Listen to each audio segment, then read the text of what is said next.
Hello and welcome to this webinar from Meeting Expectations titled Revenue Retention with Virtual Events. I'm Joey Sermon, Senior Manager of Digital Marketing with Meeting Expectations, and I'm joined by three of my co-workers as panelists, Reagan Kahn, Liz Klosterman, and James Hobbs. Before we get started, I'd like to let everyone know this webinar is being recorded, and the recording will be available in the next few days on our website at meetingexpectations.com. During the webinar, all attendees will be muted. We do invite and encourage questions and ask you to enter your questions in the questions box in the webinar control panel. We will compile questions for the Q&A segment at the end of the webinar. With that, I'd like to turn it over to our panelists to introduce themselves. Let's start with you, Reagan. All right, thanks, Joey. Hi, everyone. Reagan Kahn. I have got about 2 decades of experience in association management. The last 2 years have been spent here with the Meeting Expectations team. My role here is that of Executive Director of the Oracle Applications and Technology Users Group, and it's in that capacity that I'm excited to participate on this webinar today. Nice to be here. Thanks, Reagan. And Liz, how about you? Hi, everyone. I'm so happy to be here today. My name is Liz Klosterman. I am the Senior Exhibits Manager at Meeting Expectations. I've been with Meeting Expectations for 7 years, but in the industry specializing in trade shows for the last 14. Along with my colleagues, I'm so excited to be here sharing some great information with you today. Hi, my name is James Hobbs, and thanks for having me on today. I have been with Meeting Expectations for about 15 years now and have been working as an events professional for close to 23 years, and also had the great opportunity to work very closely in our association management teams and have been for the past 15 years working with that as well. So thank you for having me on today. Great, thanks to all three of you. And with that, we'll get started with our panel. We're talking today about pivoting an in-person event to a virtual event, and we'll start with questions. Reagan, this is probably directed at you. Okay. What considerations did you look at when weighing the pivot to a virtual event? That's a great place to start. So just by way of background, the client that I lead, OATUG, we were on track to host our annual user group conference in mid-April. We'd been promoting this event for months. We'd been preparing for it for a year, and we were on track to have near record-setting attendance at that event.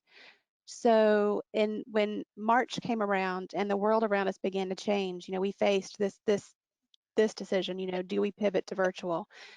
So for us, it kind of came down to 3 things. Number one, is there a compelling need for us to go virtual? So our conference at the point at which the live event was canceled was only about 6 weeks away, and everyone's world was changing in really dramatic ways. Was there a need for us to do it? Our attendance, as I said, was on record-setting pace at the point at which we had to cancel the event, and that to us said, there is a real need for the content that we were preparing to offer. I mean, people were preparing to make that investment for what would have been a 5-day-long event, so a significant investment of time, as well as the investment of dollars to be there, because they needed the content. And so we said, yes, there's a need for it. Does a pivot to virtual represent an opportunity to generate revenue or to retain revenue? And again, for many of the same reasons, for us, that answer was yes. And for certain, it was, we stand a much greater potential of retaining some of those revenues that we'd already brought in for our live event if we did make a quick pivot and transition to something online. What we really wanted and frankly needed to avoid was having to refund all of the money that had already come in the door for that conference to registrants and to the sponsors and exhibitors who we'd been working for months to bring into this event alongside us. We wanted to deliver value to the attendees. We wanted to deliver opportunity to the exhibitors and sponsors. And along the way, we wanted to do what we needed to do to remain fiscally safe and secure as a nonprofit association along the way. So yes, there was a need. Yes, we saw the opportunity for revenue retention and revenue generation. And then the third question maybe was the most important one. Is this something that we can do well? What we didn't want to do was to take what would have been an amazing in-person event and then only do a half-hearted job of delivering something online.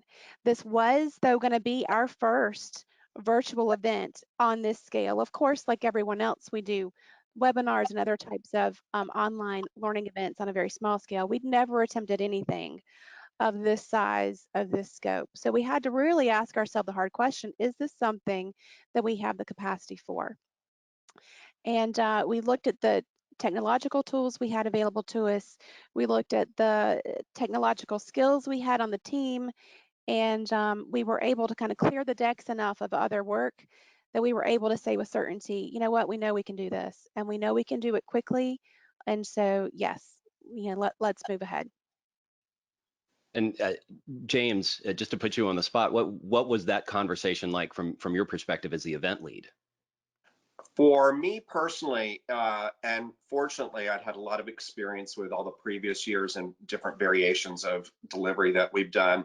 I knew we had that expertise to be able to take our existing tools and really minimize our expense on this to be able to deliver all that content. It was a monumental task. I'm not going to lie. It was a challenge from day one. And because we made the decision and decided how we were going to do it within literally a 4-day period of time, it was, I'm not gonna lie, it was a lot of work on a lot of sides. But fortunately, with all the experience we had, we knew how to put all those building blocks together to make it happen. Yeah. And Joey, if I can just add, so part of our story is that we decided that in part because the need for the content was so clear, and because we were so close to the timing of our event, we knew that people, that our speakers, that our attendees, those that had already registered, had already cleared the decks for the week of our event. We also thought it important to conduct this virtual event in the same time frame that the live event was to have taken place. So we did ultimately decide to stretch that out, not just over 5 days, but over 2 work weeks. So we had 10 days of content delivery so that we could give people more time and space to conduct their regular work as well, recognizing that was going to be part of what they were going to need to do just in the current reality. But it did make for an especially ambitious plan, an especially ambitious endeavor. And so that's really what made what James just said even more important. We, from the beginning, kind of challenged ourselves to figure out how can we keep this as simple as we can in terms of the technology suite that we were bringing into place. So we didn't go out there and survey the waterfront of all the platforms that were available. We said, we've got these platforms available to us. How can we leverage these? How can we maximize what we already have? And we did have to make some magic happen with some new integrations between platforms, but we did it, and we did it without making any new technological investments, which was another part of the concept of kind of retaining the revenues and keeping that bottom line as healthy as we could through the process. Yeah, thank you for that. So a virtual event is obviously different from an in-person event, just from the obvious perspective of the experience. And so pricing becomes a consideration. So what would you, and Reagan, again, this is to you, what would you advise others to keep in mind when considering how to price a virtual event? Another great question. So first of all, don't undersell your value. If your content had value, the content that you would have otherwise delivered in a live setting had a certain amount of value. Does it have any less value because it's being delivered virtually? I'd say not. Beyond the content, though, obviously live events have a lot of other components. You know, there's networking, there's opportunities for people to make connections in person. Um, our event would have included a trade show. There's usually some form of like vendor marketplace, a chance for your attendees to come and then in one place get to know, make some assessments of a wide array of vendor partners who might come alongside them and help them in their work. It's a really efficient way to do vendor evaluation, and it's a big reason that people oftentimes come to our live events. And then there are hands-on experiences at your event, whether it's a community service type initiative that you facilitate. In our case, it's a group that's focused on software and technology. There are hands-on demonstrations and opportunities to get face-to-face with product experts who can walk you through how to do things. We were also going to offer some certification testing at our event. So there were some hands-on elements as well. So as you're thinking about pricing, you have to kind of gauge, particularly, if you like us are in the position of making a pivot from something that you had initially started to promote and develop as an in-person event, and now you're going to live. How is that experience different? To what degree are you going to be able to create parallel opportunities for them in your online event? And then what does that value look like? How does that value translate? So I would just say, don't immediately discount the virtual event just because you're not paying for food and beverage. I mean, the people were paying to come to your conference. The people weren't paying for your food and beverage, right? So if there was a particular value they were assigning to it before, really think through carefully, how is that value different if they're going to participate online?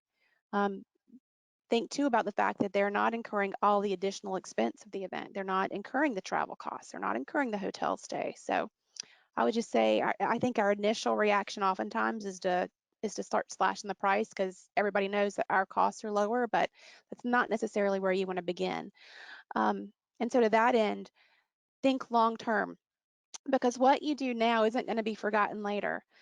So a couple points about that. I think that if you do significantly discount your virtual event when you want to take it back live again later, or if you want to do a similar type of event live, um, will you have to charge a lot more than you're charging for your virtual event? And is that going to pass the sniff test for your attendees?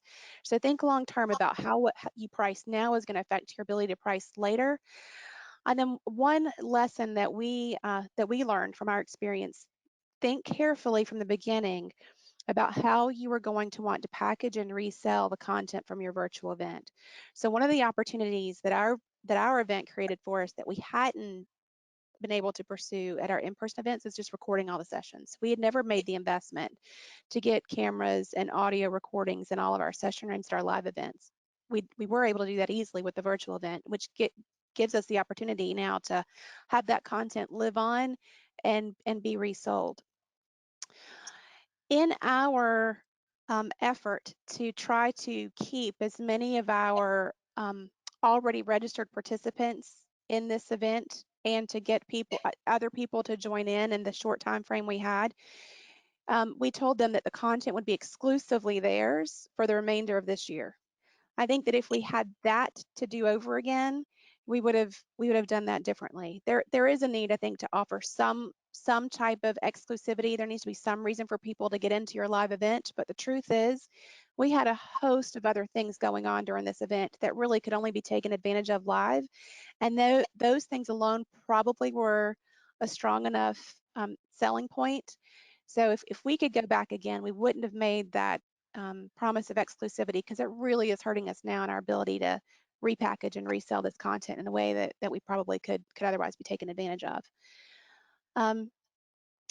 So just to kind of close that out, so how did we price our event? So in our case, as we shifted from live to online, there were elements of the live event that we weren't able to recreate in the virtual landscape.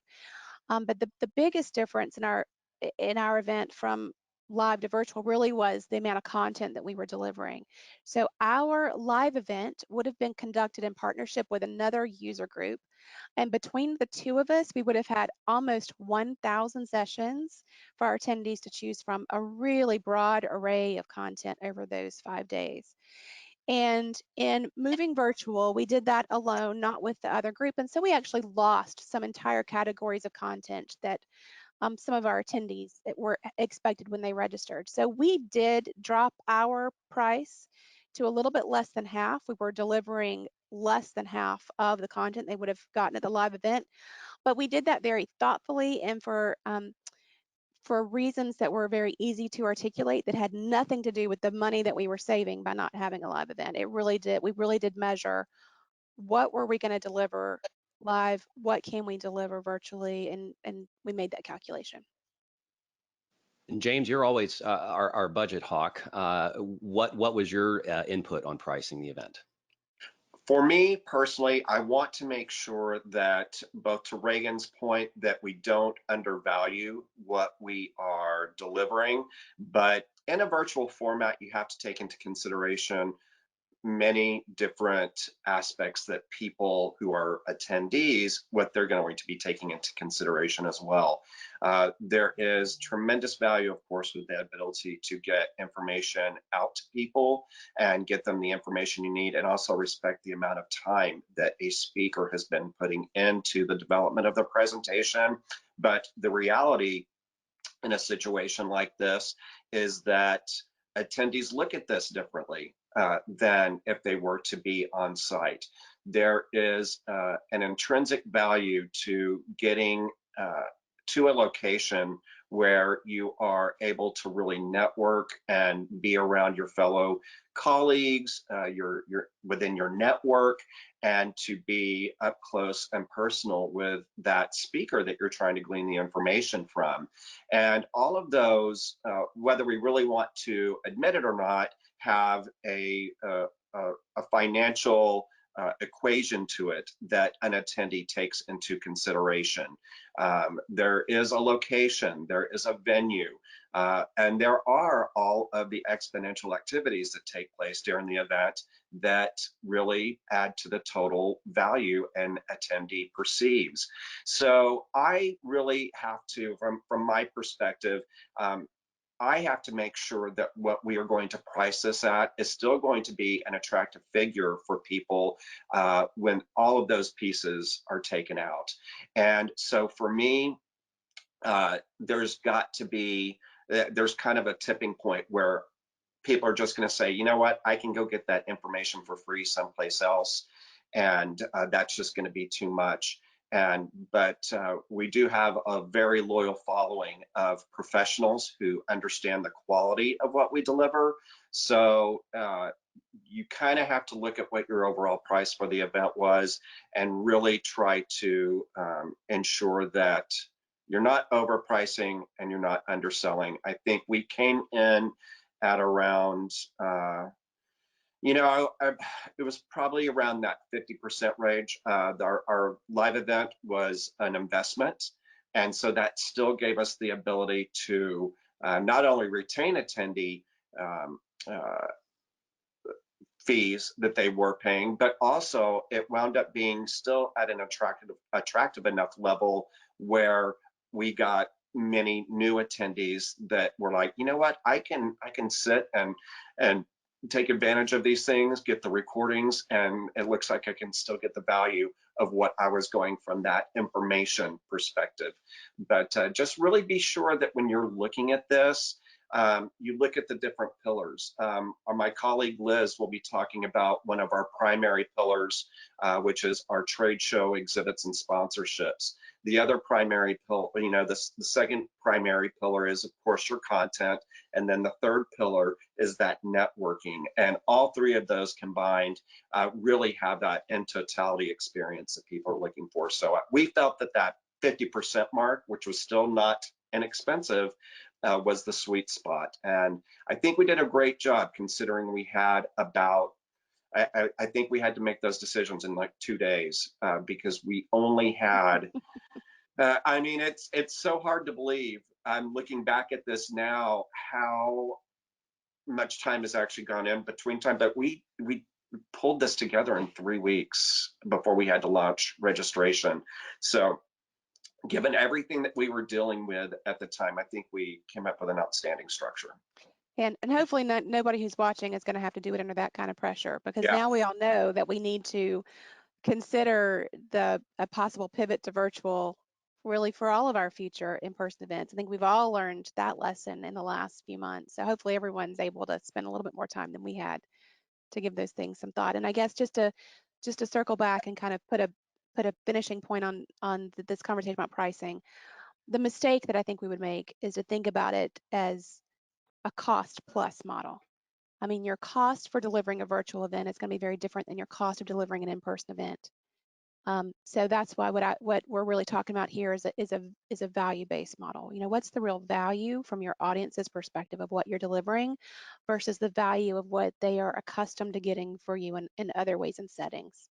Yeah, Reagan, thank you. I really, we're in a situation also where we needed to minimize our expenses. So again, kind of harkening back to our previous conversation, I would recommend looking at the tools that you have if you really have to be very budget conscientious on things to see how you can make things happen with some integration of additional plugins that could be potentially more minimal cost. That's really going to help you maximize and retain that revenue that you're going to need, particularly going into a time like we're going into right now, where it's all going to be budget expense management and keeping things as close an eye on things as you possibly can. Thank you both for that and for sharing lessons learned. And it was indeed a tremendous effort on part of all the team. And you both also touched a little bit on the value of attendee interaction with sponsors and exhibitors. And we'll get to trade show and sponsorship considerations in just a moment. But before we move on, Reagan, one final question directed to you here. Regarding messaging, what are the top 3 most imperative tips you'd give related to the messaging of a virtual event? Okay, all right. So I'm going to think about this in 3 stages. 3 tips, 3 stages. So number 1, while you're pivoting, so if you're in a position like we were where you've sold an in-person event, you need to now pivot to something else. Number 1 tip during that stage is to communicate early and often and with great authenticity. So as soon as the live event was canceled, we were out there with different messaging targeted to our sponsors, to our exhibitors, to our attendees. And that message at the time, and we actually delivered it by video. So at that point, we were already in lockdown. I put up a camera at home and didn't try to disguise the fact that I was coming to them, you know, from the corner of a bedroom at my house, right? I mean, And that's you kind of did a where great everybody job was. with it too. Thanks. um, and just kind of acknowledge the uncertainty of where we were. But the message really was, we don't yet know exactly what we're going to do, but we are going to do something. And we just really asked them to be patient with us while we figured out what we were going to deliver, how we were going to deliver, and when we were going to deliver it, and just promised that we would keep coming back to them. So we did not, our first communication didn't say, here's how you get your money back. Our first communication said, if you can do it, we're going to ask you to leave your investment with us for now. Give us a couple of weeks to figure out how we can deliver what you were looking for at the live event, and we're going to aim to do that in a way that convinces you that you want to come along on that journey with us. And we were just very authentic about where we were, and we made those communications as personal as we could. I mean, that was the point of the video. It was so they could hear my voice, you know, really connect. And because we don't leverage video that much, it also made that communication really stand out, and we got a lot more eyes on it, I think. And then there was a lot of follow-up done with that, especially with our exhibitors and sponsors, which is something that Liz will talk about again in just a minute. So that's the pivot, the tip 1. Tip 2, while you're promoting, and this is a universal truth, but I think that it's especially true right now in this time, just remember that it's not about the format in which you're delivering your event. The messaging isn't about, all the great things that you're going to do and how you're going to do it. It is always about the value for your audience. And I would just say that the reason why that's more important right now, it's that people are being pulled in so many directions, and they're under such tremendous stress, not just the usual stress that we have in our day-to-day jobs, but all the additional stresses of that have kind of been brought to the surface by this pandemic. You don't need me to remind you what those are. But back in March and April, parents were suddenly also dealing with distance learning and all sorts of things. So in a time like this, you've got to work extra hard to get people's attention. And so our messaging had to be focused very laser sharp on what are your problems that we are going to solve in this event. So just keep your communication very much focused on the solutions that you're offering and how it's going to be a benefit to your audience. Don't make it about the fact that it's virtual, or that there's going to be these new things because it's virtual. And we've got some examples. Do you want me to? Oh, you've got a third point to touch on, don't you? I do. I Go right do. And ahead. then, yeah, then we'll get so to three during the event. And this is a lesson that we learned by making the misstep during the event. Keep it simple. Keep it as simple as you can. Um, we had information in a variety of places. And I think given the opportunity to do this again, we probably would have created one central spot where everything is. And that's the only one and only place that we were communicating things. Because when you have a live event, to a large degree, you've got a captive audience. You know, it's not hard to get their attention. They're there in a physical space with you. You can put messages under their hotel room doors. You've got signs. You've got podium time in front of them. In a virtual event, people are multitasking even during, you know, the content delivery. They are going on about their busy daily lives in the evenings. They're not still thinking about you. Um, so communicate, communicate, communicate. Just look for ways to keep it simple. So Joey, I shared a couple things with you. Let's see what we've got. Should be coming up on the screen now. And All let me right. advance to the next slide. So this was one of our earlier email promotion messages. So one of our first communications that we got out after we gotten past the hang in there with us while we figure it out. We figured it out, and then we began our promotion. We also leveraged one of the technological tools that we had at our disposal was an online community, an online discussion forum. And so here you can see where we really leaned into that. We created a private event community just for people who are registered for this event and gave our speakers a place where they could come and answer questions. We could continue Q&A both before and after their sessions went on, and it gave people a way to connect with each other. Right there, I see that the announcement that we have in this screen grab is showing the winner of one of our pop-up prizes. So one of the things that we did during our event was incent people to go out and share on social and continue to kind of keep a conversation going publicly about what was happening here. And then we gave him a great prize. It was a sample pack of all of the different goodies that we were going to give away during our live event. We put those together in a box and shipped that off to him, so here's a bonus tip. You asked for 3, Joey. I'm going to give you 4. Here's number 4. Never stop promoting. So that's the way in which a virtual event is very different than the online event. I mean, with the live event, there comes a point when you're either there or you're not. With the virtual event, we were still accepting registrations as that event was going on. We even did a replay of our keynote address in the second week of the event for people who missed that, to give them a reason to keep coming into that content. So we continued to sell and promote even after the event was going on, and we asked our attendees to help us do that. Yeah, and I'd like to emphasize the value of this online community because, you know, yes, it's something you could do at an in-person event, but a lot of times people are spending a lot more time at the event, at the happy hours, you know, after hours, interacting with people. This was sort of this was our captive community for our virtual audience, and I think was a tremendous value add for this event. Moving on to the next slide and our daily communications. Yeah, so in the interest of just trying to, you know, keep people engaged and help them know what's coming up next, each and every evening, and this was something that Joey did for us, he sent out this email that says, here's what's happening tomorrow. So it was a way to highlight some of the key events from the day and some of the key sessions. And again, just give them one more time, here are the links to the places where you go to access the content, and here's how you do that. So that was an important part of our communication plan as well. Yep. Well, thank you very much for that. And let's move into, I've seen we've got had a couple questions pop up about sponsorship that we might actually get answered here. Liz, this is your specialty because of course, when you're talking about revenue, a big part of that is your sponsorship dollars. So a virtual event obviously doesn't have a space for a physical exhibit, for an exhibit hall, for a trade show floor. How did you approach monetizing participation, our sponsors' participation in a virtual event? Well, I think we've heard from James and Reagan that it often feels, and I'm sure everyone on this webinar understands, pivoting from a live event to a virtual event feels like drinking from a fire hose. So my advice is going to sound a little contradictory to that, and that is to have patience. trust the relationships you've built with the exhibitors. The time that you need your network is not the time that you build your network. So trust those relationships that you've built with the exhibitors.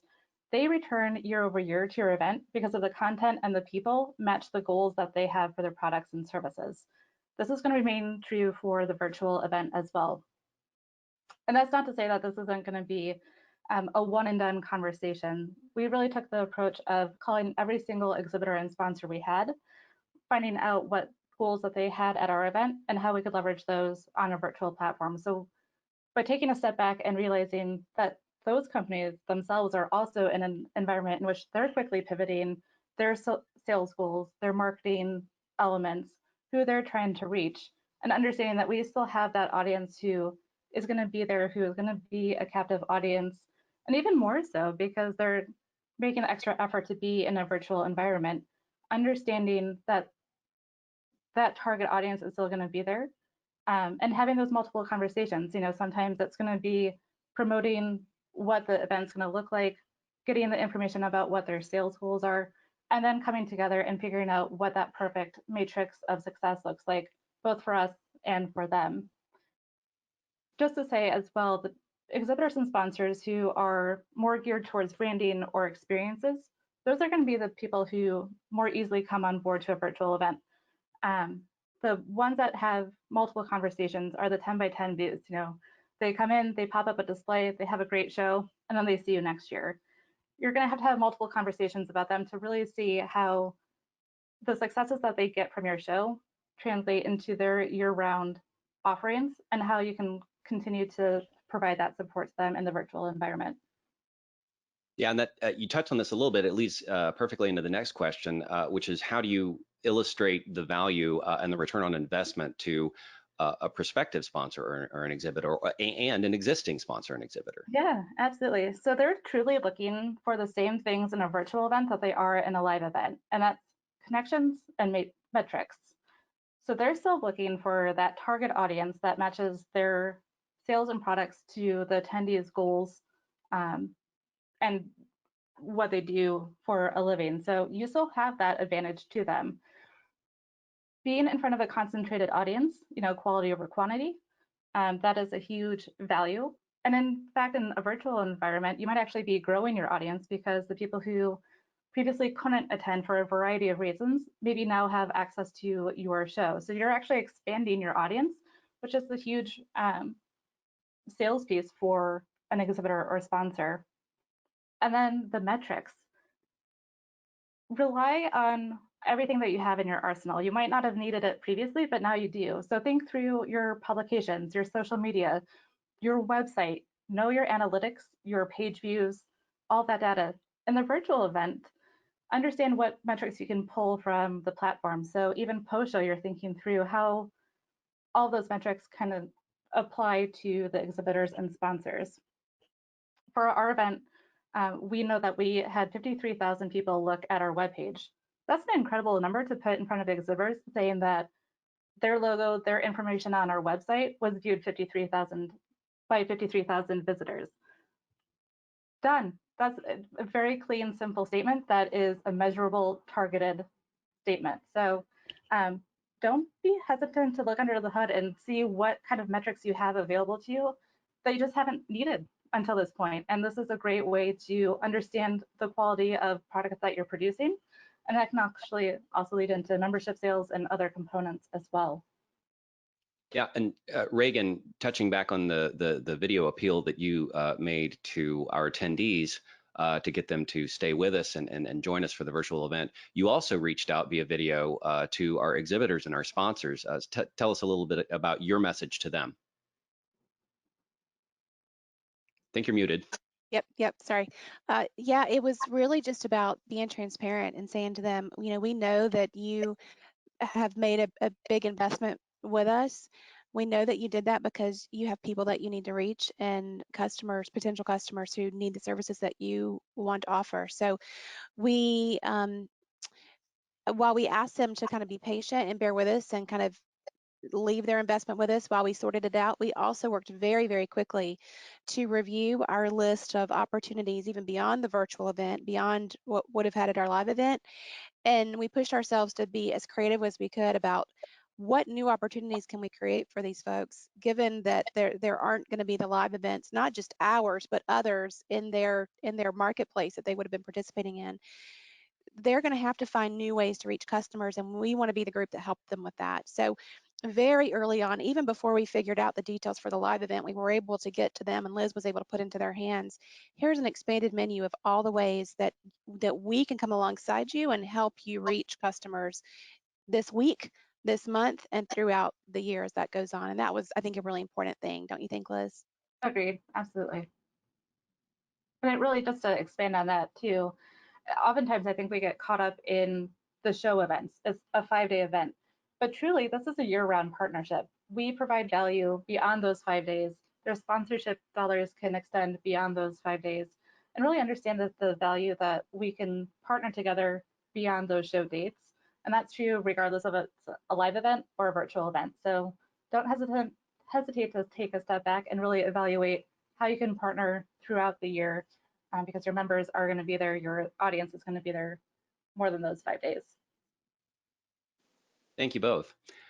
And so, Liz, what are your top 3 ideas for sponsors to receive visibility before, during, and after a virtual event? And you know what, Joey, I'm actually going to do what Reagan did and give you 4 opportunities. And this isn't an Sure. exclusive list by any means, but just, again, thinking outside of the box. Include them in email promotions, but think beyond the banner ad and the logo display. Can you get a white paper from them and post it to your website? Again, going back to the analytics driving traffic to your website. Can you do an interview style article with their leadership, positioning them as experts in their product and service in a unique way? Second one, again, the connections. If you know the exhibitors and sponsors area of expertise, go to those education sessions or those seminars or the general session that align with that product and service, and go through the Q&A and the comments and see if there's content that you can pull and help make those connections between the attendees and the exhibitors and sponsors. I touched on this briefly, and I believe Reagan and James did as well, but think beyond the life cycle of the event. So for the sponsors who sponsor a session or participate in a seminar or do a raffle giveaway, understand that the audience at the virtual event, as it's happening live, might be 500 people. But if we're pre-packaging it and making it available in the year round, at the end of the year, there might be thousands of eyes on it. So don't limit yourself to understanding that it's just the 500 people in the 5 days that were able to make that virtual event. As the content starts being promoted and getting out there and people go back and review it, those are just more eyeballs on that sponsor piece. And then this is a unique one, but if at all possible, preload your exhibitors and sponsors into your registration field so that the attendees, as they're registering for the event, can select which exhibitors and sponsors get their information. And this serves 2 purposes. One is a way for attendees to enter raffles and giveaways, but 2, for the exhibitors and sponsors, it's a unique way to get a qualified lead, because that individual is actually selecting for their information to be sent to those companies. So instead of waiting for that qualified lead to arrive at their booth, they're actually getting it on the pre-show, pre-selected. So it's a great way, if you can pull it off, to have those exhibitors and sponsors included in the registration. And it can actually be a great incentive to get involved early. Liz, that's a really good point right there. And it's very easy as you're developing your registration system to be thinking about how to ask those attendees what they want. What services are they looking for? Are they looking for like help with upgrades? Are they looking for software integration? Are they, there's many things that you can start really developing a profile that can then be handed over to the exhibitors, which will make them very, very happy. I think that's a great point, Liz, and I'm really happy you brought that up. Was a key learning there. And Liz, back to visibility, we've got an example here. I'll share our slide again and speak to us a little bit about what we're seeing on screen here. Yeah, so this is a screenshot of our exhibitor sponsor page for the OATUG forum online. So we have a great year-round, very robust program that really supports our sponsors throughout the year. So we recognize them there. Each of those logos you can't tell, but they are hyperlinked. So if an attendee or a visitor clicks on that link, it goes to their homepage. They did have the choice to send us a unique URL. So if there was a page that they built for the OATUG forum or for our attendees specifically, we would happily link that page to their logos so they can customize the message and the landing page experience that the attendees have on their website. And the sidebar is a little small, but that was another way to promote the giveaways. So we got the information from the exhibitors and sponsors of any promotions or giveaways that they were doing, and we highlighted it there on the sidebar so the attendees knew that there was other fun things to participate and get their information to those exhibitors and sponsors and hopefully win one of those wonderful prizes. Great, thanks for that. And we are getting a little short on time here, but we definitely need to touch on education. James, I'll direct this to you. Special interest groups play a large role in events. And what advice would you give to groups to leverage their knowledge within a virtual event? So we are incredibly fortunate. We have a very large special interest group community, and we have really leveraged them for many years as those primary organizers behind the content that we deliver at all of our events. And this has been from our live events to even some of the summer e-learning programs that we run.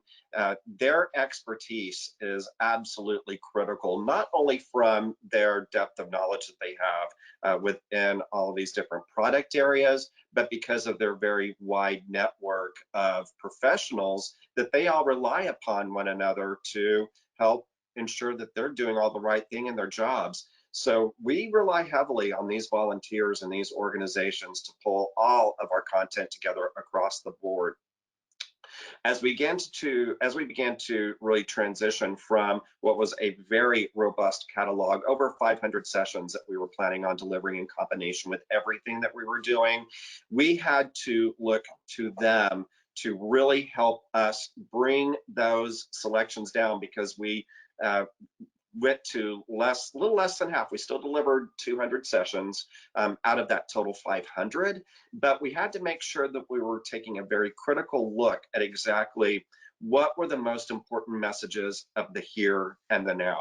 What do people have to absolutely get in order to not only realize the value of what we were charging, but to get them through this next 6, 8, 12 months of work that were impending from this company and product that we all support and thrive from. And so these folks are really able to help us pinpoint the right speakers, make sure we've got the right mix, and make sure that our message is going to be on point when we had to make such a big reduction in things. One of the biggest pieces of advice that I could give on this is, because there's a multi-strategy here on how we not only want to deliver at this point in time, but how we want to maximize the learning and even financial opportunities on down the road.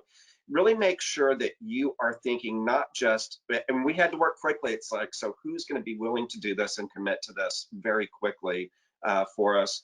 But what is this strategy that you're going to look at so that you can really properly bundle what you're going to record and try to sell later?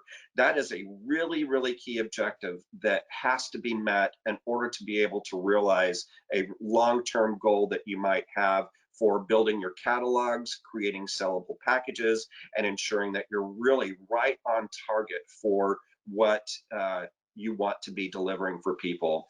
When you're looking at segmenting these types of things, and when you're going to a virtual format, don't think that you're going to be able to just take it all and say, okay, during this month, we're going to deliver everything.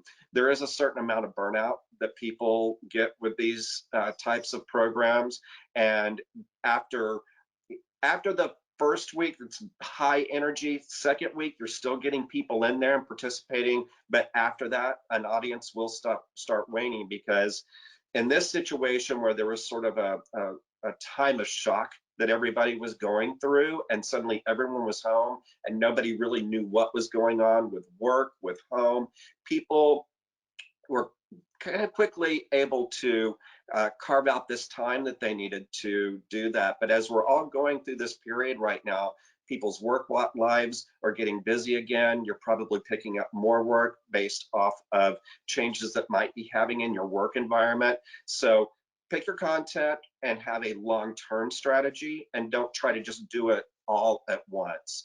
And then by segmenting this content that you're trying to deliver, you really develop a very strong, longer term capabilities for developing new revenue generating programs, for ensuring that your catalogs are strong. You can put them in a bundle and sell them appropriately, and that you've got a very good vision forward on how you want to do this, because this is going to be going on for a while. And so the sooner you can get a handle on that, the more successful ultimately you're going to wind up being.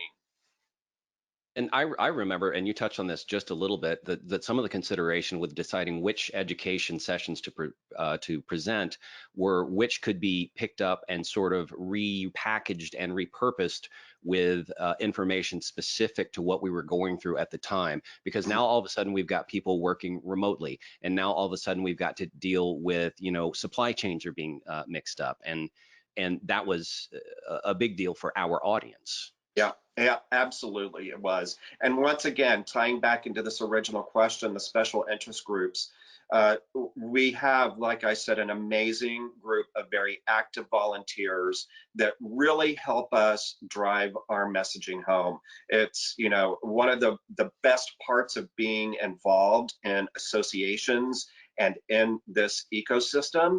You've got these amazing people who are dedicated 100% to their jobs, dedicated 100% to their families, and oh yeah, they managed to find another 100% to and put into the success of your associations.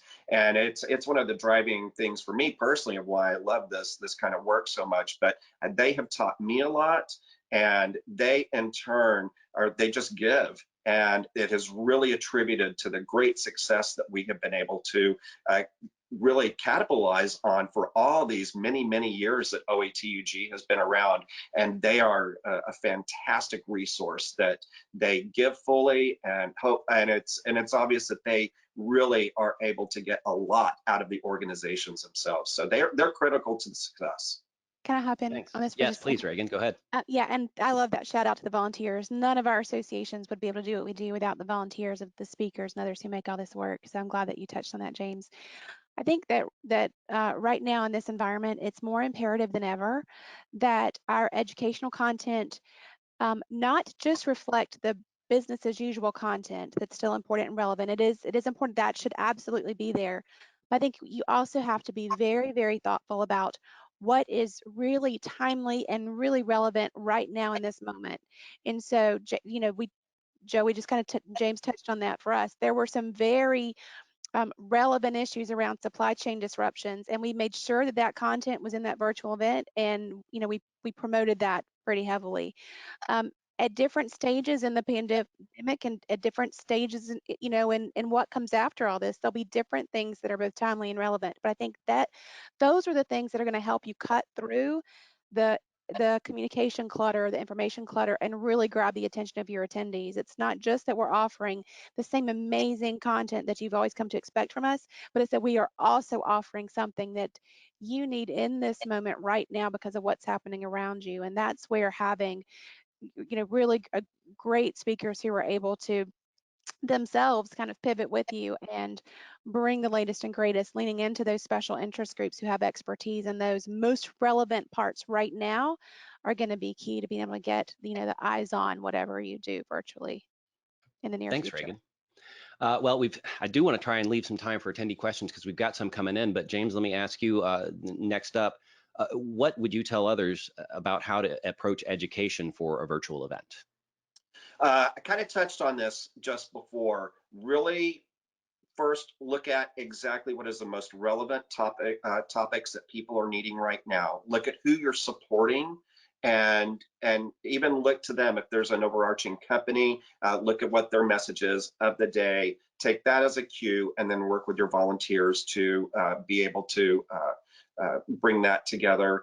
Number two, ensure that your speaker is able to convey the message that they are trying to deliver as well through the context of a virtual event. And three, you know what? There's opportunities to also have fun with your content. Some of the really cool things that we did with this was we had meetups. And so we have very specific audience segments that we target information to. We have emerging leaders, we have women in technology, we have some very big, strong SIGs that have some offset community meetings as well. We did some happy hours. We also had key executives from the company was for Oracle that came in and did Q&As for us. These are all, and we found these to be integral components that really brought that whole face-to-face experience together for us. Why not experiment with some things? We tried to do some crowdsourcing of topics to see what our audience might want to talk about as well. And that is a great idea. It needs a little bit more time on the forefront, though, to get that message out to people. My advice, especially if you are working on a short time frame, is to make it as easy as possible for people to know exactly what's there. Try not to leave too much up for people to try and bring ideas to you. Just glean from your boards of directors, from your key volunteers, what's going to be the best way to drive these topics that people are really going to want to get into. I think the happy hours were probably some of the most fun things that we did. It really gave people, I found some of the best aspects of it as, and you know, they were done in the evenings, kind of late afternoon out here on the West Coast, a little, you know, in the evening out on the East Coast. But we really gave people an opportunity to introduce themselves. Where do you live? What do you do? And what's your name? People aren't connecting that way in a virtual environment. And through these quick introductions, and we might have had like 40 people, but people did them fast. We suddenly started finding that people were connecting to each other during these happy hours because, lo and behold, we had two speakers that happened to enjoy that were first-time speakers. They were really nervous, but there was a more experienced user speaker who was like, hey, why don't we all do a call and I can give you some pointers on this. That's exactly what happens at a face-to-face event, that we were able to then turn and help facilitate that kind of conversation in the online experience. We even had, through our last happy hour, we were giving prizes to people throughout, and we had people that came on with funny hats on, people who were like, had the best stories to relay. What was the coolest thing that you learned in the last 2 weeks? What was the funniest thing that you saw happen? Because quite frankly, you never know what's going to happen when you've got your house in the background and animals running around, and people have children that are running around. But it's part of the endearing factor that I think a lot of people are walking away from this. So don't be afraid to add that creativity in there. Scavenger hunts are another really cool thing that you can, get everybody on there. Someone reads on. So play with it a little bit. Try to bring that friendly aspect into the content that you're delivering. Have some fun, and that way people will walk away from that experience still talking about it 6, 8, 12 months down the road, 2 years, saying, wow, that was done well. I still had a lot of fun. I still met people. And most importantly, I got great information from the content, and I really got some help from some key exhibitors and sponsors that I was still able to meet with. It's really looking at it holistically. Don't overthink it or overcomplicate it, but don't be afraid to get experimental and have some fun at the same time. That was really big key to the success that we had. Yep, definitely. Thanks, James. We are getting short on time. We've only got about 5 minutes left. I do want to encourage our attendees to keep putting your questions in the box. If we don't get to them on the webinar, we will answer them in print on the website whenever we post the webinar recording. So please keep the questions coming. James, I've got one final question to you, and Reagan, you can probably touch on this a little bit too. how can an association retain and build value with their different audiences after the event is over? I think one of the big things is to don't stop your communications. Really capitalize on the list that you were able to glean, particularly if you've got certain tracks of products. You obviously have access to the people who were attending those sessions. Follow up with them afterwards. Make sure that they got the information that they needed. We have within OATUG this amazing networking hub within our website, where we have continued to encourage speakers who were participating to go back and periodically check, make sure that if there's questions coming in that you're able to answer that. There's many ways to keep that value going after the event, where people know that they can still come back and get the information that they need. It's through those connections, most critically, that is facilitated from. But don't stop the communication once the event is done. That's really key, and glean from all of the different aspects of what the information that you're able to take from that event. Like Liz had, I'm pointing up because Liz is right up here on my screen right now. Make sure you continue to drive that message through and keep people talking and moving toward whatever sort of central point of contact you have for everybody to do that. That's really key. Reagan, do you have anything to add to that? Well, I'll just add, if you don't have the kind of online community forum that we have on our website, you could easily create something similar in a private Facebook group that you stand up just for your event attendees, in a LinkedIn group. So all of us have access to places where you can foster dialogue and continue conversations long after the event is done. Thanks very much. Liz, do you have anything to add with you touched on it a little bit about keeping value with the sponsors after the event is over? Yeah, and it harkens back to everything that we've said. Keep those lines of communication open, and not over. As the event concludes, continue to reach out to them. Make sure that they're still meeting their goals. See how they're pivoting in this new world. See if things are changing. Those conversations you have with the exhibitors and sponsors may end up being a sponsorship you fulfill, but it may also highlight, a product or service track that we can build on in the future as far as an education content piece. It could be another year-long promotion that we can do. Don't hesitate to think that you have to be the only person who creates. Don't limit yourself to the prospectus. Make sure you keep those communications over. Ask, what is working for the exhibitors and sponsors in other events or in other virtual events. See how you can apply it to yours.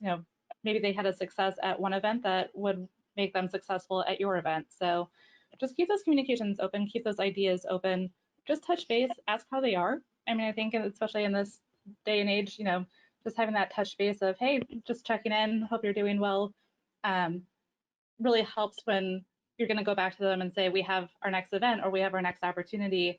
How are things going? So just making sure that those conversations stay relevant and that they remember your name. Well, thank you all very much today. Unfortunately, we have run out of time. We are right up against the hour. We did get a lot of great audience questions in, and we will be absolutely sure to answer those whenever we post the recording of this webinar for on-demand viewing. And so thank you, Reagan, Liz, and James, for sharing your insights and your experience making virtual events work for Meeting Expectations clients. And thank you to everyone who joined us and who asked such great questions. Joining us for the panel discussion today. And as a reminder, this recording definitely will be available on our website within the next few days, and that's at meetingexpectations.com. Meeting Expectations is a full-service event and association management company, and we would love the opportunity to talk with you about your challenges and your successes regarding live events, virtual events, or associations.